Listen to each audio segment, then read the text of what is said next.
হ্যাঁ guys, আসসালামু আলাইকুম। তো আজকে আমরা দেখাবো যে বিকাশ থেকে কিভাবে লোন নিতে হয়। আমরা অনেকেই চাই যে বিকাশ থেকে লোন নিব কিন্তু পারি না। আজকে এই ভিডিওটার মাধ্যমে আপনারা বুঝতে পারবেন যে বিকাশ থেকে কিভাবে লোন নিতে হয়। যেহেতু আমাদের ঈদের সময় চলতেছে, এই সময় টাকার প্রয়োজন হয়, আমরা লোন নিয়ে 1-2 মাসের মধ্যে শোধ করেও দিতে পারবো। তো সর্বপ্রথম লোন নেওয়ার জন্য আমরা বিকাশ অ্যাপসে চলে যাবো।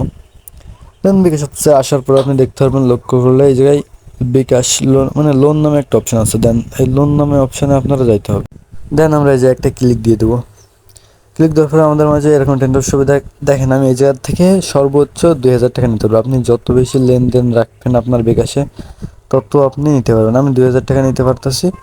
আপনাদের থাকতেও পারে নাও পারে, কারণ এটা হচ্ছে লেনদেনের উপরে নির্ভর করে। আপনি যদি বেশি লেনদেন করেন যে আপনার 20,000ও দিতে পারে, 10,000ও দিতে পারে, কারণ নাও দিতে পারে। যত লেনদেনের ইজি রাখবেন তত বেশি লেনদেনের মানে আপনি টাকাটা নিতে পারবেন। তো যেহেতু আমি 2,000 দিচ্ছি আমাকে, আমি এই জায়গা থেকে 1,000 নিব। দেন আমরা নেক্সট একটা ক্লিক করে দিই। এই যে দেখাচ্ছে যে আপনার পরিশোধেরই 3 মাসে আপনাকে পরিশোধ করতে হবে প্রতি মাসে 344 টাকা, কত 37 পয়সা না কত করে দিতে হবে আপনাদের প্রতি মাসে। আর লক্ষ্য করে দেখতে হবে, আপনার এটাকে সুন্দরভাবে পড়ে নেবেন। দেন এই যে আমরা আমাদের কাঙ্ক্ষিত পিনটা দিয়ে দেবো, আমাদের পার্সোনাল পিনটা দিয়ে দেবো। দেন তারপরে যে আমরা ট্যাপ করে রাখবো।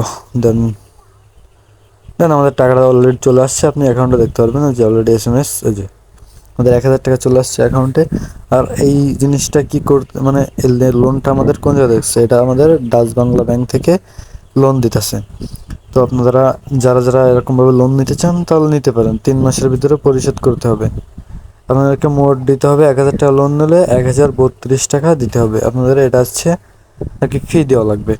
তো আজকের ভিডিওটা এই পর্যন্তই। আবারও নতুন কোনো ভিডিও দেখা হবে। তো সবাইকে বাই বাই, আসসালামু আলাইকুম।